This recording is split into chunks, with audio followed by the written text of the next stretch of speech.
O assunto é falando de os 500 anos de Ilhéus e da Comissão Henrique Simões, que foi formada para estabelecer uma série de programas na área cultural e de debates e ações visando os festejos do 500 anos de Ilhéus a ser realizado no prazo de 10 anos. Essa comissão é dirigida por Tica Simões e por Ramayana Vargens, da Academia de Letras de Ilhéus. Tica Simões, como está a comissão, o que foi feito na última reunião e quais são os integrantes desse grupo de trabalho? Boa tarde. Então, Kleber, eu devo fazer algumas referências. Primeiro, a comissão ela é concebida dentro da Academia de Letras de Ilhéus. E o seu coordenador e quem propôs a comissão foi Ramayana Vargens, que é o coordenador da comissão. A comissão tem 10 integrantes, dentre eles eu e Rui Povos, mas tem mais Aleilton Fonseca, Lu Oliveira, Ana Arleide, Maria Schaun, Geraldo Lavini, José Evandro Nascimento. E mais? Faltou alguém? Bom, enfim. E essa comissão, ela visa não só aspectos culturais, principalmente aspectos culturais, mas, antes de tudo, educacionais. Nós queremos trabalhar junto às prefeituras e, principalmente, junto às escolas, porque o propósito é criar condições para essa nova geração que vem assumir as lideranças, né, tem uma concepção ética, histórica, identitária desta região.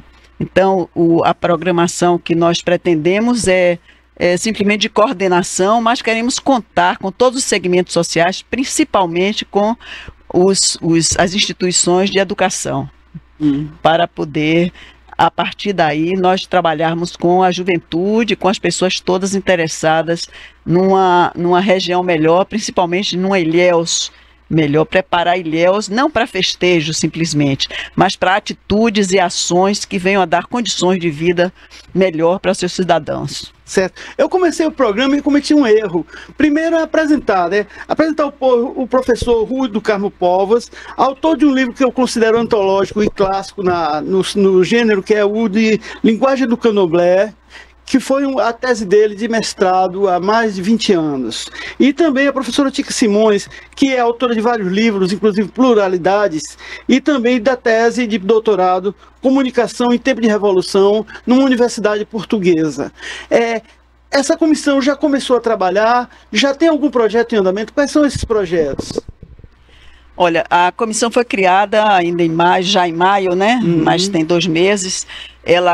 Inclusive, ela se louva muito nos trabalhos da Agenda 34 de 2017, que também foi concebida pela coordenação do professor Ramayana Vargens, e da qual fazia parte várias pessoas, o professor Joaquim Bastos, eu própria, Henrique Simões, e Rui Carvalho, Baísa Nora. Mas essa comissão, ela fez esses propósitos que nós estamos abraçando e ampliando, mas ela não pôde prosseguir porque alguns elementos da comissão, infelizmente, faleceram, inclusive, infelizmente mesmo, Henrique Simões.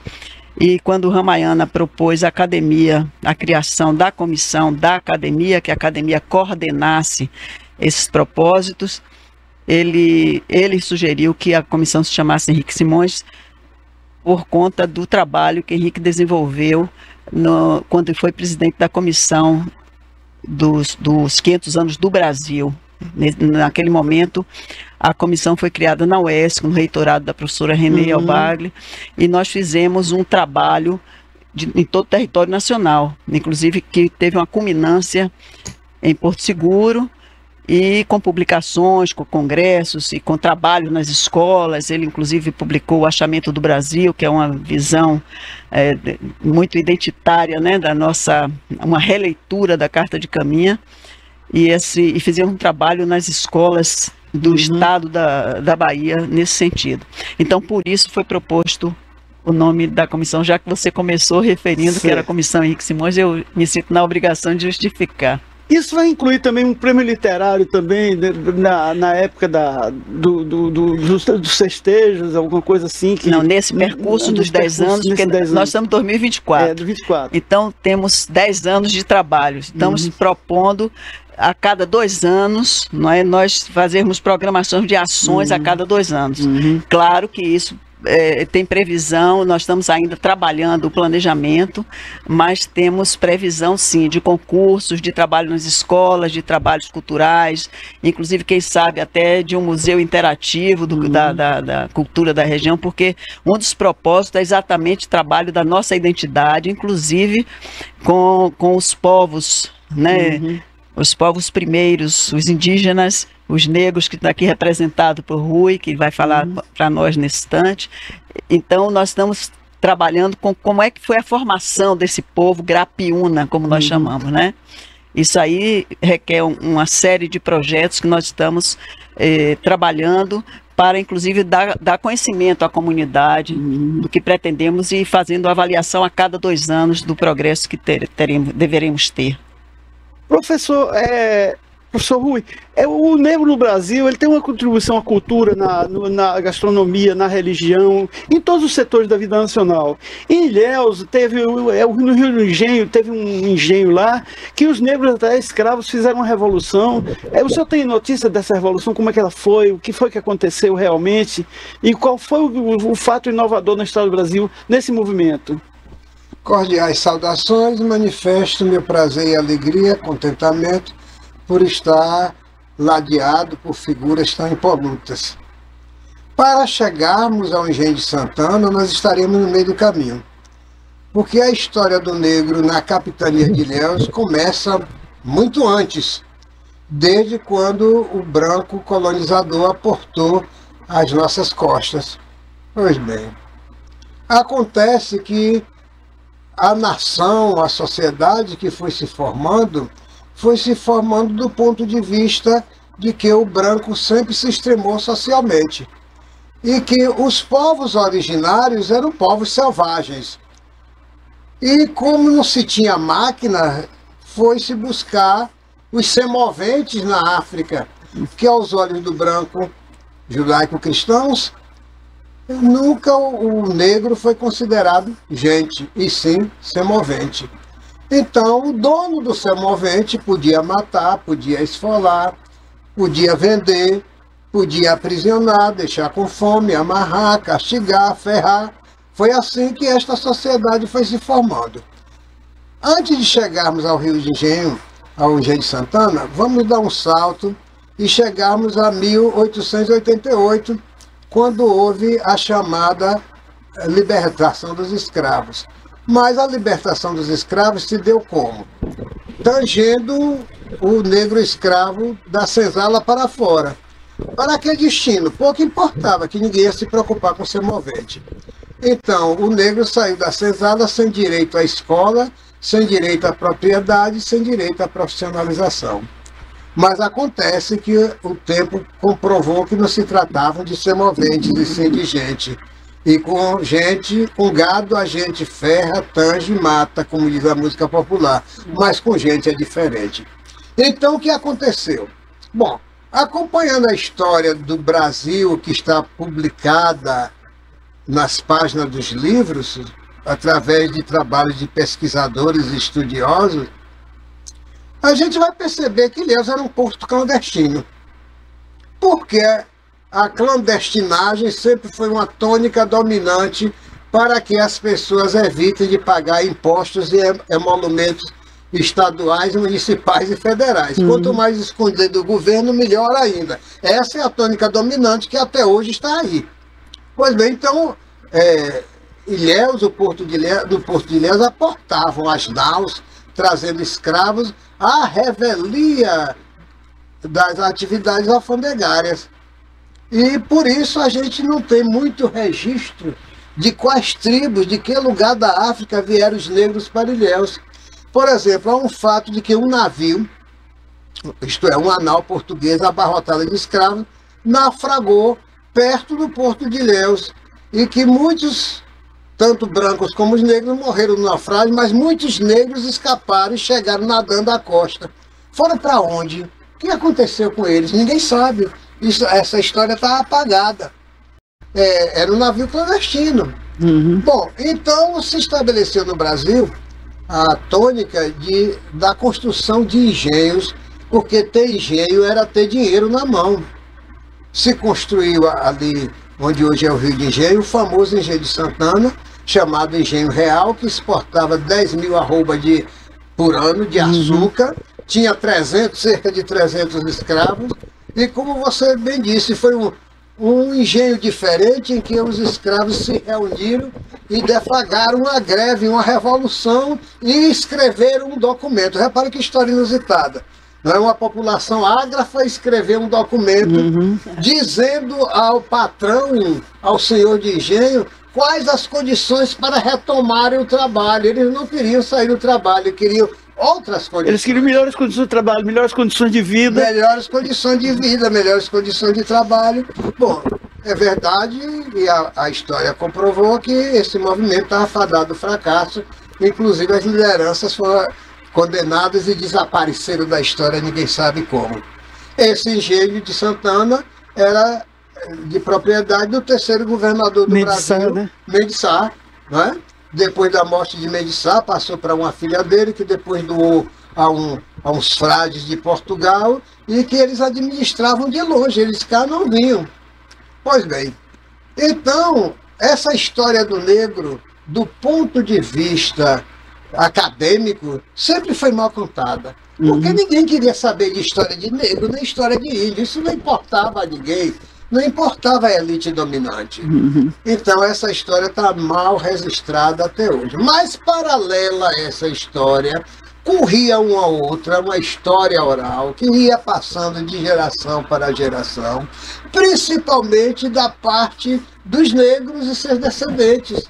Há uma história oral espalhada, que ainda não ganhou as páginas dos livros, nem foi considerada com a seriedade que merece. Rui, eu posso lhe interromper? Pois não. A propósito dessa coisa da história oral, que não traz documento a não ser a palavra, e que aquela história que o povo diz que quem conta um conto aumenta um ponto. Então, mas nós sabemos que a tradição Nagô é uma tradição da oralidade, não é? E você publicou Mejigã exatamente mostrando isso. E então essa história, de certa forma, pode ser reescrita dessa perspectiva, não é? E quando nós da comissão, e agora eu falo no sentido da busca da questão identitária, quando nós buscamos no povo Nagô, aqui, os afrodescendentes, e você é da 5ª geração de Mejigã, se não me engano, não é? Então, quando nós apelamos para você, e você integra essa comissão também com esse propósito, a ideia também é ajudar a reescrever essa história nessas lacunas que ela tem, certo? Com certeza, você está coberta de razão.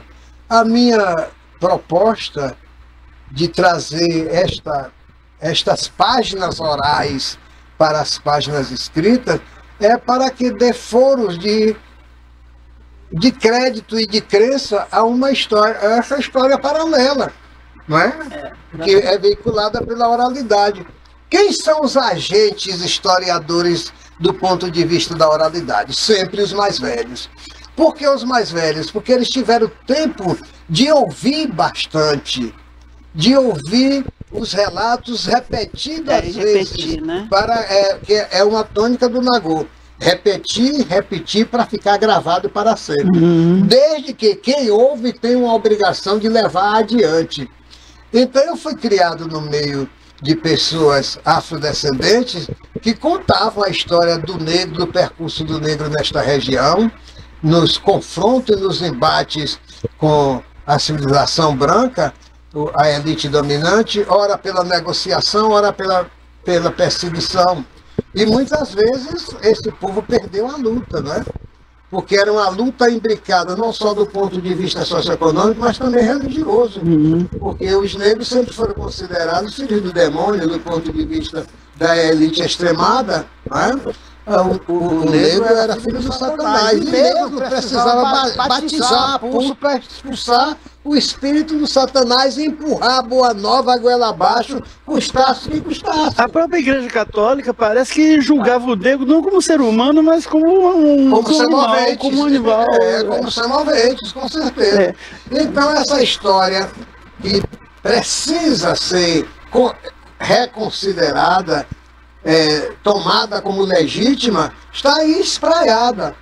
E a minha intenção é também, não só como babalorixá, mas como estudioso, pesquisador, professor, eu trabalho para que essa narrativa assuma foro de cidadania. Agora, por exemplo, vamos fazer de conta nessa visão ocidental, de que o negro seria um bárbaro e tal. Mas esse bárbaro tinha a sua base religiosa parecida com a dos gregos. Há uma correlação assim entre os deuses do Candomblé e os deuses do Olimpo. E até o mensageiro, que era o intermediário entre os deuses, que no caso do Candomblé é Exu, tinha na Grécia Antiga e tinha na Roma Antiga também, que era Mercúrio. Como é que é essa história? Que correlação existe nesse... Isso dá panos para manga. Primeiro, quando você fala que o agiológio Nagô é semelhante ao agiológio negro, porque os deuses Nagô se confundem muito com os deuses gregos, primeiro vamos tirar as palavras deuses. O Nagô nunca adorou vários deuses. Sempre adorou Olorum, o Deus criador de... O Deus maior. O Deus maior. Seria os deuses do grego. É o Zeus, é o Júpiter. E os outros encantados, entre aspas, os outros divinos, estariam abaixo de Olorum, intermediando com a humanidade, porque eles são forças criadoras da natureza, do fogo, da terra, do ar e da água. Pois bem, mas isso é uma história que a gente precisa debater com muito vagar, com muito cuidado, para não cometer vilipêndios. Mas, Rui, então... Pode falar. Então, em relação ao seu papel como descendente de Mejigã, e eu que eu conheço há algum tempo, e ouço sempre você dizer que um dos seus propósitos nesta vida é marcar o espaço, marcar o lugar dos afrodescendentes, inclusive na formação deste povo, desta região, não é? E sei que você publicou vários livros, inclusive, por exemplo, a sua dissertação de mestrado, que foi Celso Cunha tanto elogiou, não é? Por conta de do acrescentamento que ela trazia para esses estudos. E você estudou os aspectos sociolinguísticos. Você podia falar um pouquinho como é que isso, então, vai também, já que nós estamos com propósitos de trabalhar com escolas, com estudantes, em relação à própria questão da língua, da nossa língua, que é portuguesa, mas que tem tantas influências, inclusive... indígenas, negras e etc, árabe, não sei o que, né? Então, como é que a gente pode pensar num projeto para as escolas? Claro que isso talvez seja um pouco precipitado, mas talvez esteja na sua cabeça, de trazer para os estudantes esse conhecimento no sentido de acrescentar o seu conhecimento e a sua condição em relação às questões identitárias dessa região. Bom, evidentemente não se trata de eu fornecer um receituário. Claro. Nem você esperaria isso jamais de mim. Com certeza. Tendo em vista a pessoa centrada que você é. Mas eu entendo o seguinte, a gente tem que perguntar, quem sabe disto? Quem sabe dessa história oral? Ela está aonde? Acantonada aonde? E aí nós temos que mergulhar nos agrupamentos de pessoas remanescentes desses cativos, desses libertos. Quem são esses? As rodas de capoeira, os terreiros de candomblé, os centros de umbanda. Porque quando os negros foram tangidos, os quilombos, quando os negros foram tangidos para fora do engenho, da mineração e da Casa Grande, o que é que aconteceu? Eles foram para onde? Para as quebradas do morro, para o ganho no cais, e no caso de exercer a sua religiosidade às escondidas, porque era considerado crime. Quem fosse pego celebrando um culto africano ia para a cadeia, o lugar era quebrado, incendiado, e os responsáveis iam amarrados no desfile macabro pelas ruas das vilas para a cadeia para servir de exemplo. Bom, então o que é que aconteceu? A negralhada se escondeu no mato. Que abrigo, espécie de construção era feita? Casa de pau a pique, de supapo, coberta de palha. Por isso, até hoje, você não tem os remanescentes da construção antiga, dos primeiros terreiros. Não tem, porque não resistiu ao tempo. Palha, casa de supapo, pau a pique, isso não resistiu. E ali os cultos eram celebrados às escondidas. Eu me lembro de alguém do Opoafongé, o mestre Didi, me contando que quando ele era menino, o Opoafongé era tão longe do centro da cidade de Salvador que levava um dia caminhando por dentro da mata para chegar ao terreiro que hoje está ali em São Gonçalo do Retiro, no miolo de Salvador. Não é? Então, os negros foram para lugares desconhecidos onde a polícia não podia chegar. E várias das minhas tias, que eram filhas de santo de terreiro de Salvador também, me contavam a invasão que acontecia aos terreiros no tempo de Pedrito Gordo. Do ponto de vista da linguagem, o que é que aconteceu? Essas comunidades preservavam o seu vocabulário, o vocabulário da sua origem, mas isto já misturado com língua portuguesa. E foi se criando uma espécie de dialeto do povo do candomblé, onde o vocabulário é marcadamente africano, mas a sintaxe é portuguesa. Quando eu comecei a desconfiar disso, eu disse, não, eu sei dessa coisa, inclusive eu sou um dos falantes dessa linguagem. Eu tenho, quando o Celso Cunha, na minha primeira aula de mestrado, ele disse que no Brasil não existia mais dialetos africanos. Eu pedi licença, levantei a mão e disse a ele que eu não concordava, porque inclusive eu era gente de candomblé e falávamos dos dialetos. Aí ele me perguntou se eu aceitava o convite dele para ir à turma do doutorado para expor esse ponto de vista, e eu fui. E aí ele se apegou muito a mim, teve uma curiosidade enorme de saber das coisas, me orientou do ponto de vista teórico-metodológico, e eu construí a tese de mestrado, que foi recebida com muitos elogios, inclusive por Wilton Cardoso, que é representante da Santa e Pura Família Católica Apostólica Romana Mineira. Agora, falando de catolicismo e tal, o negro também se protegia fazendo sincretismo, né? Botando no santo dele o santo católico como um vetor de religiosidade. Não foi bem assim. Aquilo foi uma estratégia de sobrevivência. Ou festejava um santo católico, ou não tinha oportunidade de festejar os seus orixás, os seus inquistos e os seus vunduns. Então vamos festejar Santo Antônio, vamos embora. Então se rezava Santo Antônio para a vizinhança saber que ali tinha gente salva, gente iluminada, mas por baixo do pano não estava se festejando Santo Antônio, estava se festejando algum. Na casa das minhas tias eu ainda alcancei o oratório, com as imagens católicas em cima, a toalha comprida e por baixo do pano os assentos dos santos. Você tem inclusive um conto sobre isso. Eu tenho texto sobre isso. Então, o que parecia uma confusão, na verdade era uma estratégia de sobrevivência.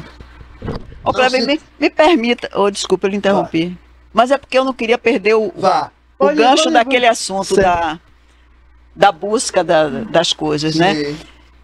Nós sabemos, e na entrevista anterior já foi dito, que a Universidade Estadual de Santa Cruz se colocou como parceira ativa nessa proposta dos 500 anos. E nós ambos somos professores, embora agora aposentados, mas sempre com o pé fincado né? lá. Você agora é emérita. Tenho essa honra.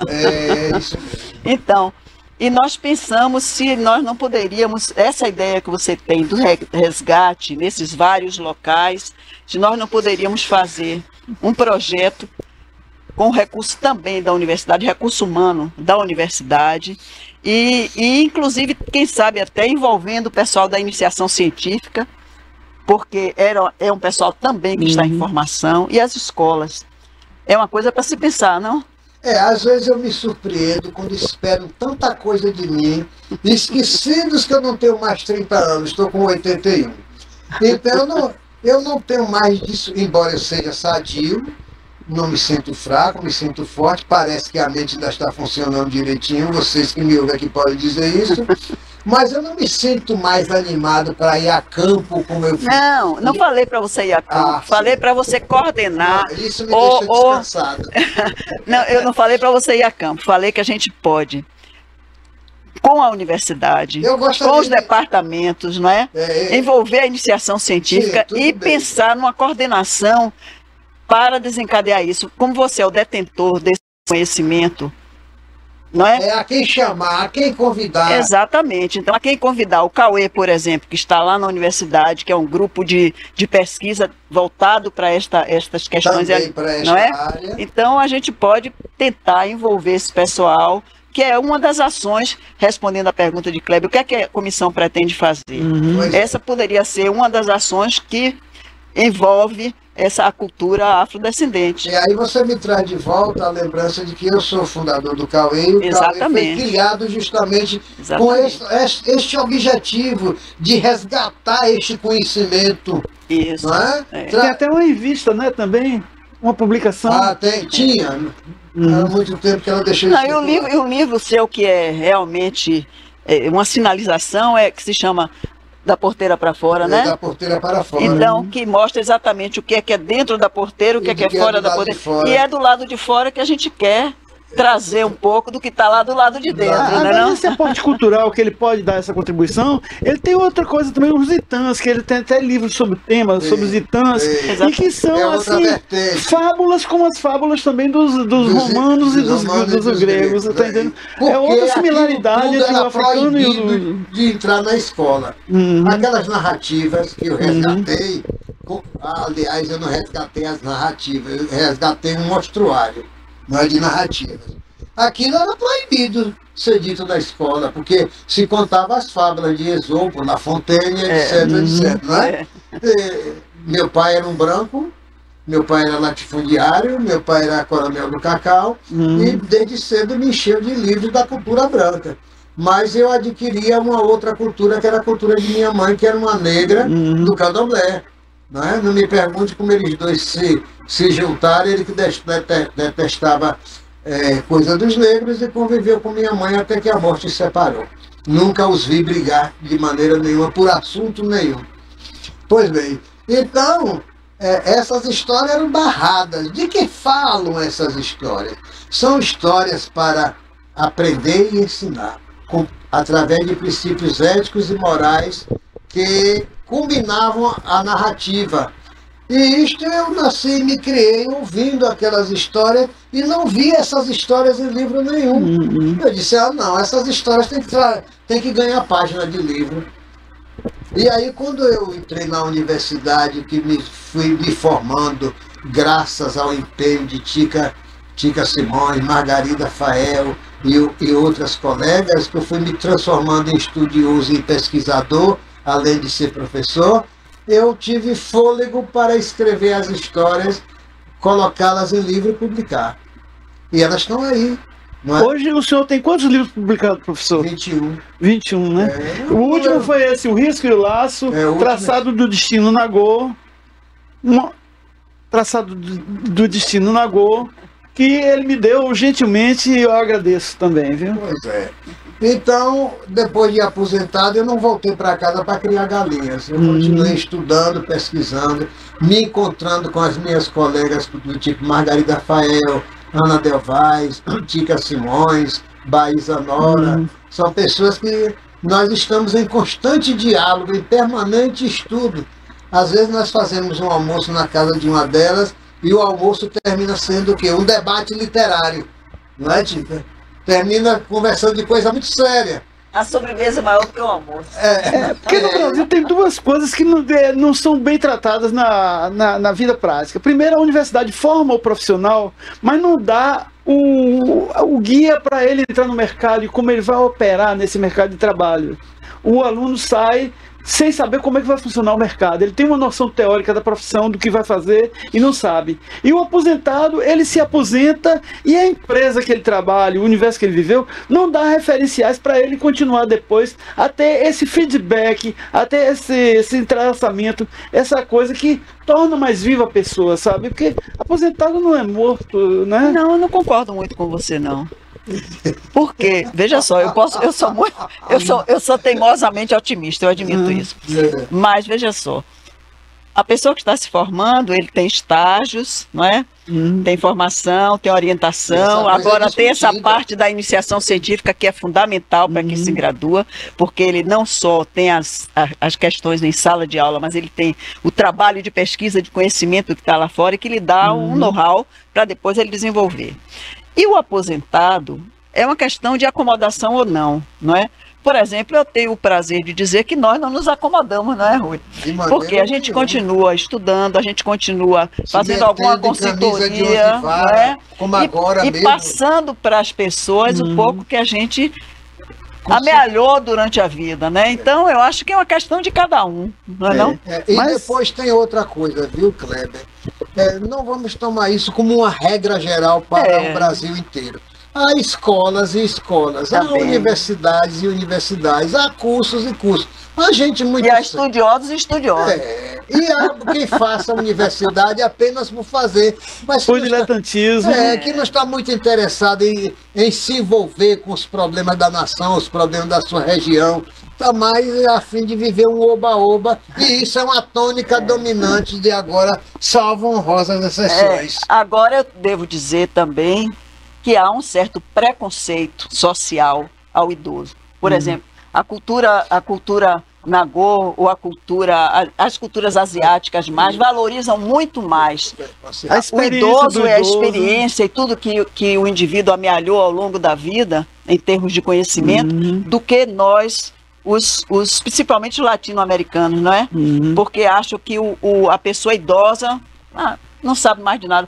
No entanto, é muito mais sensível a essas culturas que consideram o idoso, que fazem ele repassar a sua experiência para as gerações mais jovens, não é? Então eu acho que também aqui na nossa cultura sul-americana, há pessoas, como o Rui disse, há pessoas e pessoas, e há instituições e instituições. Há instituições que valorizam, sim, inclusive na própria universidade há uma categoria que se chama de sênior, que é o indivíduo que está aposentado e é chamado, porque ele é um sênior, ele detém um conhecimento especial que ele fez ao longo da sua vida, para orientar, para fazer algumas palestras, para, enfim, desenvolver projetos. Então, tem situações e situações, não é? E por aí perpassa também, Tica, a questão do compromisso que o professor tem com o seu tempo, exatamente, com o seu entorno, com a sua sociedade local, com o seu país. Enfim, há professores que estão preocupados apenas em dar aula e ir embora para casa, e acabou. Outros professores não, derramam suor e lágrima porque acreditam naquilo que está fazendo, querem aquilo fazendo daquilo um caminho para a construção de um futuro melhor para os postos, para os que vêm aí, não é? Exatamente. Sim. Olha, eu posso lhe dar um exemplo mais pessoal, não pegando a universidade, mas pegando o terreiro, por exemplo, de onde eu venho e onde eu vivo e sempre viverei até o final da minha existência. Eu tenho muita gente no meu terreiro, universitário, mestres e doutores, tem lá dentro do terreiro. Tem várias categorias sociais. Mas eu vejo, por exemplo, a geração mais moderna não estão muito interessadas em explorar esses temas, a linguagem do terreiro, a existência do mais velho. Estão preocupados com outras questões que não dizem respeito ao terreiro. E a gente não pode obrigar as pessoas a serem simpáticas aos temas, temáticas e assuntos do terreiro. O que fazer com essas pessoas? Elas não estão muito dispostas, essa modernidade não está muito disposta a esse tipo de estudo, não. Agora, por exemplo, os malês, eles parecem que escreviam em árabe, né? Eram ágrafos. Porque no Engenho de Santana, voltemos ao nosso umbigo local, o Engenho de Santana foi um engenho diferenciado, porque tinha negros nagôs, negros de Angola, negros do Congo, negros alçar, né? Principalmente o Assá, que sempre foi extremado. O Assá sempre foi mais rígido do que o próprio branco, por causa do culto a Alá, não é? A necessidade de rezar 5 vezes por dia para Alá. E eles eram negros instruídos, negros que escreviam e que de repente estavam igualados, nivelados aos negros de outras origens africanas, agrupamentos ágrafos, que não tinham a leitura, não tinham a escrita. E eles tiveram, por força da escravidão, a aprender a conviver socialmente. Não teve outro jeito. Porque o senhor de engenho, muito sábio, não reunia negros da mesma origem no seu engenho para não possibilitar o entendimento linguístico e, consequentemente, a sublevação. Então, quando o branco sabia que fulano era oriundo de tal lugar da África, que era inimiga da tribo de onde B veio, juntava logo na senzala esses inimigos, porque eles nunca dariam a mão por cima do abismo. E aí o branco se lascou, porque os negros aprenderam a estirar a mão para o inimigo e se tornarem amigos e conviverem dentro do mesmo terreiro, como até hoje vivem. Tem um escritor coreano que ele é prêmio Nobel de Economia, e ele fez um livro sobre os países desenvolvidos, mostrando que esses países que gostam tudo certinho, e, por exemplo, contra a escravidão, a Inglaterra, no caso, que direitos humanos, não sei o que e tal, na prática, quando eles estavam se desenvolvendo, eles não tinham essas coisas, proteção da propriedade, essas coisas todas. Quando eles se desenvolveram, eles colocaram isso. A Inglaterra começou a defender a libertação dos escravos para poder vender os produtos industriais da Revolução Industrial, da Revolução Têxtil, e as máquinas e tal, que esses seres faziam substituição das máquinas braçais, né? No Brasil, a Inglaterra colocou a esquadra poderosa dela nos mares para interceptar o tráfico negreiro, porque ela queria vender suas máquinas, seus motores, e o terceiro mundo era movido a braço escravo. Então, acabando a escravidão, o senhor de engenho, o senhor da mineração, o agricultor, como era que ia lidar com a terra? Tinha que comprar os motores na Inglaterra. Agora é linda também que o índio era mais preguiçoso, não queria trabalhar e se importou o negro por isso, para substituir, porque era mais dócil. Cheio de fake news, há país cheio de falácia. Índio nunca foi preguiçoso, não foi e não é. Ele tem outro ritmo, outro estar na existência. É um outro estar que não pega a corrida com os ponteiros do relógio. E isso até hoje está imbuído na nossa sociedade. Quando é que vai ser o encontro? Depois do carnaval. Quando é a viagem? Depois do Natal. O calendário é outro. Essas pessoas de origem tribal não tinham guerra contra o tempo. Não saíam correndo para chegar mais cedo no cemitério. Tudo com o tempo tem tempo. Até hoje se diz em terreiro de candomblé. Mas o terreiro de candomblé também tem uma sabedoria que se confunde até com a sabedoria oriental. Por exemplo, o homem do terreiro, ele não fala palavrão, ele não fala o nome da pessoa que ele não gosta para não dar muita força. E também doença, ele nem cita o nome para não dar certa substância. Porque a palavra tem força. Por que isso? Porque acredita que a palavra tem força. A palavra, quando você emite a palavra, ela é carregada de axé. O que é o axé? É a força responsável pelo ser e pelo devir. Então as coisas são, porque tem axé. Se tirar o axé, as coisas não são mais. Então aquilo que você emite traz o seu axé para o seu exterior. Então não se fala o nome de doenças terríveis, contagiosas, põe-se apelidos. Eu não sei se você viu nos meus livros, eu chamava a última pandemia de Pinaúna, que aquele ouriço do mar. Na pele, a pessoa dói, inflama. E você pisou, ele... o vírus se parece com o ouriço do mar. Eles são iguais. Então, o Pinaúna, fulano está contaminado do Pinaúna. Não se diz que está contaminado de tal doença assim. Então, até certos alimentos que fazem mal. Por exemplo, pessoas da cabeça de Yansan não pronunciam a palavra abóbora, chama inhame vermelho. É mesmo, né? As pessoas que têm problema com pimenta não chamam de pimenta, chama atá. Para não trazer o axé da pimenta. Mas Atá não é formiga também, parece? Não, é outra coisa. Aí já é de outra linguagem de outro povo. Uhum. Pois então é isto. Se a gente não compreender a cultura desses blocos formadores, cada um de per si, a gente vai ser sempre um povo esquizofrênico dividido. Mas nós estamos em sociedade dividida e esquizofrênica hoje, praticamente, né? Pois é. Porque os imaginários no Brasil, não há um imaginário brasileiro. Há vários imaginários agindo simultaneamente, interpenetrando um com o outro. Só que do ponto de vista econômico, social, houve um grupo que se extremou para governar tudo. Então o modelo da escola é branco, o modelo da cura, da medicina é branco, o modelo da religião é branco, tudo é branco. O imaginário do índio sobrou, o imaginário do negro sobrou. Aí você veja que o índio ainda foi pior, porque você hoje tem, por exemplo, a partir do nosso caso particular da Bahia, a grande festa de Iemanjá, que é uma festa pública, não é? Onde até as oficialidades tomam paternidade, tomam conta e participam. Qual a divindade indígena que é celebrada no Brasil publicamente? Nenhuma. Os jesuítas esmagaram este imaginário religioso do índio. Mas, de qualquer maneira, nós hoje temos Brasis e não Brasil, né, do ponto de vista cultural. Porque, queiramos ou não, esmagados ou não, nós temos a presença do negro e a presença do índio. Isso é inovidável. Não tem jeito. Não tem jeito. Então, a gente tem que falar em Brasis mesmo, porque na hora que você vai olhar a cultura e a identidade, elas estão imbricadas mesmo, não tem jeito. Então, é esse pedacinho de Brasil que a gente quer mostrar através do trabalho da Comissão Henrique Simões. É isso que nós queremos. Como nós estamos estudando como fazer ainda. Exatamente. Mas já tem algumas sugestões? Já temos várias. Inclusive já sabemos o que não queremos. Que é o mais importante.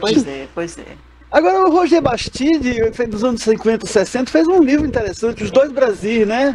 Que era um Brasil desenvolvido de um lado e o outro Brasil que era um país subdesenvolvido e tal. E a gente tem vários Brasil, pelo que a gente está vendo, né? Mas a gente quer fugir da dicotomia, a gente quer buscar o Brasil que é integrado, que é formado por várias culturas e dessas várias culturas você tem a sua identidade, a sua cultura. O que a gente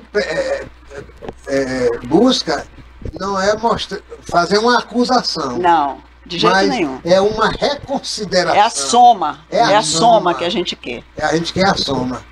Porque com a soma nós vamos encontrar a nossa identidade, porque nós somos soma, queiramos ou não, não é?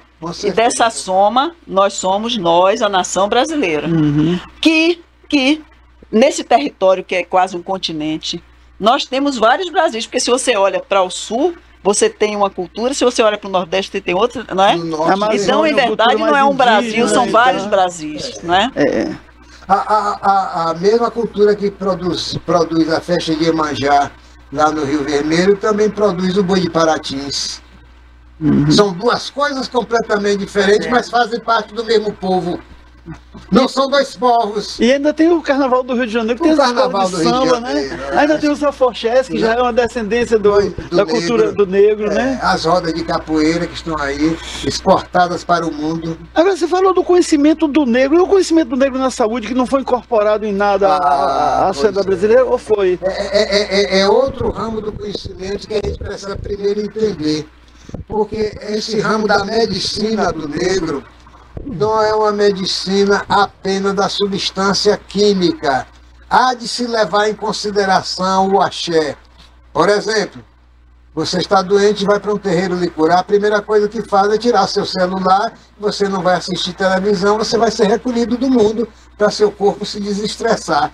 Quem está afim mais disso hoje? Está com a dor, toma Dorflex, bebe água, daqui a 15 minutos a dor passou.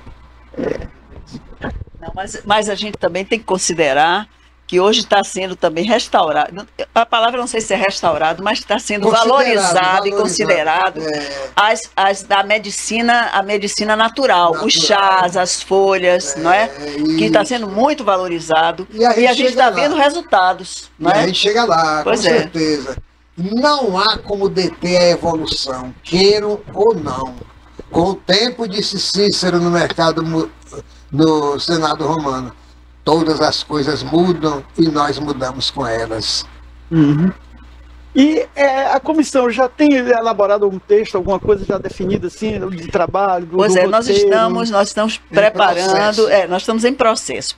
Nós estamos agora, no próximo dia 31, nós vamos ter já uma reunião para definir os princípios e o termo de proposição da comissão, que já está em elaboração. E daí vamos preparar também projetos de concursos de redação junto às escolas e um planejamento desses 2 primeiros anos para a gente, inclusive, articular com as pessoas que são muitas as instituições que se manifestaram já de apoio à ideia dos 500 anos. Então, esse planejamento nós estamos fazendo na comissão, mas vamos discutir com todos os segmentos que querem contribuir e cada um vai assumir aquilo que é do seu perfil. Agora, Itabuna e Ilhéus tem problemas, nós já fomos uma região muito rica, né? Uma pobre região rica, como dizia Selen. E hoje nós estamos numa região relativamente pobre. Itabuna é 161 em população, a cidade em população, 3.198 em renda per capita. 39% da população de Ilhéus e de Itabuna são iguais nisso, vive de Bolsa Família. Hoje Ilhéus, que é menor do que Itabuna, tem 36% da renda per capita da região que a gente vive, esses 26 municípios. E Itabuna caiu para 30%. Só que cacau hoje em Itabuna rende 1% do PIB, 65% seria comércio e serviços, e os 15% restantes seria do indústria, sabe? Então eu acho que vocês também vão enfrentar essa outra dificuldade, que é essa da pobreza, do empobrecimento e de uma retomada do desenvolvimento, o que passa pela questão da educação. Com certeza. Qualquer projeto de desenvolvimento que se levar em conta para qualquer país, para qualquer região, eu acho que ele passa pela educação. Sim, inclusive da educação, de preparar a região. Nós estamos numa região muito rica, das maiores biodiversidades do planeta, não é? De uma pujante cultura, inclusive literária e artística, não é? Então nós temos de uma situação privilegiada em termos históricos, do começo do país, começou aqui, não é? Então isso tudo nos propicia para uma atividade turística também, como uma alternativa de desenvolvimento, não é? E faz parte do processo do planejamento da educação também preparar a comunidade para isso, para o seu conhecimento, a sua questão identitária, a valorização da sua questão identitária, para até ele receber de uma forma mais própria e mais cultural o turista, não é? Então, não só em termos de serviços, mas em termos de informações, mas em termos de museus que possam apresentar a sua história, não é? Então, tudo isso faz parte do planejamento da comissão, que tem 10 anos para caminhar até os 500 anos. Aquela ideia do museu que você falou, da sugestão, sim, tem até o Palácio Paranaguá, que está um pardieiro abandonado, que poderia ser usado como espaço para isso aí, não é? A propósito disso, vocês fazem a minha memória trazer de volta uma lembrança. Tempo dos dinossauros, 1969, eu estava entrando na faculdade de filosofia. Havia uma disciplina chamada Filologia Portuguesa, ensinada pelo professor Manuel Simeão da Silva. O que é que ele fez com a nossa sala? Nos dividiu em 8 grupos. Cada grupo ia ler e estudar um romance regional, para descobrir naquela narrativa o levantamento das características da nossa região. As características populacionais, as conquistas, os graves problemas. E no dia da apresentação do grande seminário, cada equipe deslocou um de seus membros para formar um semicírculo lá na frente. Ele mandou que nós não nos sentássemos de frente ao quadro giz. Pegou o quadro giz e a proporção que cada um de nós ia falando, ele ia rabiscando uma coisa no quadro giz. Quando nós terminamos de falar, havia o desenho de um dinossauro, com um corpo enorme, uma cabeça pequenininha e um rabo tão grande que descia pelo quadro negro. No fim ele disse: foi isso que vocês viram. A região é esse dinossauro, com esta cabeça minúscula e este rabo maior do que o corpo. Cabe a vocês transformarem este dinossauro, o tamanho da cabeça ser maior do que esta rabada. Então, o que nós precisamos fazer na região até hoje ainda é isto. Tirar o nosso povo da letargia para compreender que enquanto nós não nos desenvolvermos do ponto de vista da educação e da arte, a gente não vai para lugar nenhum. Ficamos com o cachorro correndo atrás do rabo. Olha, nós temos problema, por exemplo, nós não temos um senador da República, essa região nunca teve um senador, nunca elegeu um governador, sabe? E nós, Itabuna-Ilhéus, com quase 500 mil habitantes, não temos um deputado federal eleito. Quer dizer, isso mostra a nossa fragilidade. Da própria população. Aí, resultado disso, a CEPLAC, que é um órgão que teve importância na história, já se foi. É um órgão morto, amorfo, sabe? E eu não vejo condição de ressuscitar no momento até que a cacaucultura enfrenta outro problema. Né? E agora está se soerguendo. Monilha, terceiro caso de monilha na Amazônia. E a monilha ainda é mais letal do que a vassoura de bruxa. Quer dizer, e você não vê se falar num CAVAB para proteger os produtores daqui da região, que nem os preços do cacau que aumentaram no mercado puderam se beneficiar, porque a produtividade é de 15 arroba por hectare. Então, o que é que nós aumentou, queremos? Mas não tem produção. Não tem produção. O que é que nós queremos através desse trabalho da equipe, como é que chama? Da comissão. Da comissão Henrique Simões. Contribuir, que a gente não tem força para mudar o quadro. Nós queremos contribuir. Nós queremos contribuir de alguma forma para o despertar, o acordar de determinados grupos. A gente não vai poder acordar todos os grupos, Kleber. Isso seria o quê? Prepotência e arrogância. Mas em determinados nichos, a gente injetar um micróbio que faça com que o grupo desperte e dizer, peraí, o buraco é mais embaixo, vamos por outro caminho. Isso é possível? É, sim. Desde quando a gente não queira mudar o mundo, porque senão seremos mudados pelo mundo. Agora nós também somos uma cultura de folk, de certa forma, onde as relações são muito pessoais, todo mundo é parente de todo mundo conhece todo mundo, e as pessoas perdem a visão crítica da realidade também, sabe? Eu acho que isso passa no nosso cenário local também, e que a gente perde a dimensão dessa crise que eu tô Então, é isso que nós não queremos, perder essa noção da crítica do que realmente acontece, né? Sem a pretensão de dizer assim, a história da região vai ser antes da comissão e depois da comissão. Não, absolutamente. Será isso? É muita pretensão. Não. Nós queremos só realmente contribuir. De alguma sorte. E envolver o máximo que nós possamos das representações sociais e principalmente, como eu disse, na parte da educação, porque é a nova geração que vai realmente conduzir as coisas. E é um grupo pensante, né? Que tem escritores, professores, escritores e tudo, jornalistas. A menina... tem uma moça que é jornalista no grupo, Maria Chau, que trabalhou, tem televisão e tudo. Tem outra que é a Narleide, que trabalha com a questão de museus. Tem o pessoal, tem Josevandro Nascimento, inclusive, que é vereador. Então as pessoas...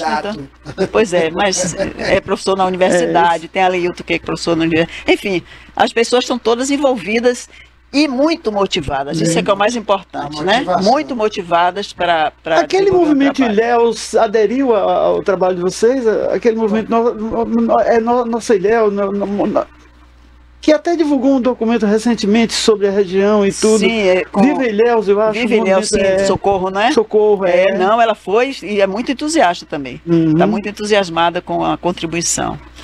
A UESC já se colocou como parceira mesmo, e nós temos recebido assim, muito apoio. Agora estamos começando ainda o trabalho, né? Mas a gente acredita e o que a gente quer realmente é envolver o máximo possível a comunidade. Como o nosso tempo está terminando, Tica, qual é a mensagem que você vai deixar para esse trabalho que vocês estão começando e vai durar 10 anos, pelo menos? Pois é, que a gente, de repente, consiga ficar vivo, se não ficar, que a gente consiga contagiar as pessoas para que realmente esse grupo que agora está querendo envolver as pessoas, esse envolvimento cresça muito e que nós consigamos contagiar, né, a população para novas atitudes e que visem realmente um Ilhéus mais cidadã, mais ética, e que a gente consiga resgatar muito do patrimônio que está se perdendo e que é histórico, né? Ilhéus está precisando do cuidado especial com seu patrimônio, principalmente o patrimônio arquitetônico, e desejar que a gente consiga fazer um trabalho que realmente tenha uma repercussão que traga mais felicidade para as pessoas. E Rui, o que é que você sugere, Rui? Olha, pois é, não há apenas a fé religiosa, há também a fé em si própria, a fé no outro, a fé na vida, a fé em contribuir para deixar depois de si uma herança melhor do que no tempo em que nós estamos vivendo. Essa é a nossa esperança, né? De contribuir para que as coisas melhorem dentro daquilo que é possível melhorar. Afinal de contas, não se pode ter tudo, disse Jorge Amado, ao seu modo de bem dizer. Espero que nós sejamos felizes com os nossos objetivos. E o trabalho vai continuar. Vai continuar. Esperamos deixar. Se eu, por exemplo, já com 81 anos, não sei daqui em diante quanto tempo eu viverei, se não tiver mais presente, pelo menos eu deixo uma contaminação para que alguém continue esse trabalho no meu lugar. A ideia é semear, né? A ideia é semear com alegria e com muita esperança de que as coisas vão acontecer. É isto. Não é? Muito obrigado. E antes de terminar o programa, eu vou fazer algumas recomendações. Primeiro, uma série, War of the Worlds, A Arte da Guerra, de 2019, com Rafe Stahl e Eleanor Thompson, de Robert Carlyle. A história de H.G. Wells ambientada na era do Eduardiana, de 1901 a 1910. É uma ficção científica produzida pela BBC, com direção de Craig Viveiros. O outro é o livro Viludo Azul, de Nazim Maron, uma experiência de poesia em prosa, que é válido para o leitor, né? Agora, interessante também é o filme Movie Crash, que é Movie Press, a última sessão, de Muhtar Ali Mohamed. É a história de uma empresa que vendia ingressos de cinema para assinatura. Aí você pagava $30, $39, depois caiu para 10, para assistir quantos filmes você quisesse. Um cliente sozinho assistiu 400 e tantas vezes filmes com esse benefício. Só que o problema não era dele, era do sistema. E o sistema era defeituoso. A empresa foi fundada por negros americanos que precisavam se capitalizar e, como não tinham acesso a recursos, porque a população de risco é 1 a 3%, a população negra e as mulheres são em operação de risco, têm acesso a 3% dos créditos, eles aí se associaram com os caras brancos e grisalhos que tinham acesso ao mercado. Os caras assumiram a empresa, demitiram os sócios fundadores e explodiram a empresa. A empresa tinha um déficit mensal de $200 mil, quando os rapazes estavam dirigindo. Com esse rapaz, passou a ter um déficit de $1 milhão por dia.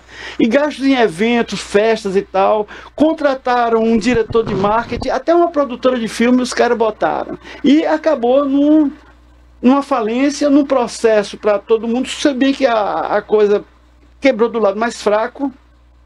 E o que foi processado foi o diretor de marketing, que assumiu depois a presidência. Um céu foi viver no México, o outro foi viver no oceano de iate com os amigos, né? Então é um filme interessante, 1h e 30 minutos, que dá para se saber uma história interessante e que é dos nossos dias. Cléber, se você me permite, eu também gostaria de indicar O Risco e o Laço, de Rui Póvoas, porque as pessoas também vão se divertir. Eu estou dizendo que eu acabei de ler, acabei até de escrever sobre o livro, e eles vão se divertir e ao mesmo tempo vão receber muitos ensinamentos e muitos caminhos e alternativas de uma outra visão cultural. Acho que vale a pena ler. O Risco e o Laço eu também vou ler. Eu ganhei essa edição, comecei falando, mas vou ler também com muito carinho. Muito obrigado, bom final de semana para todos.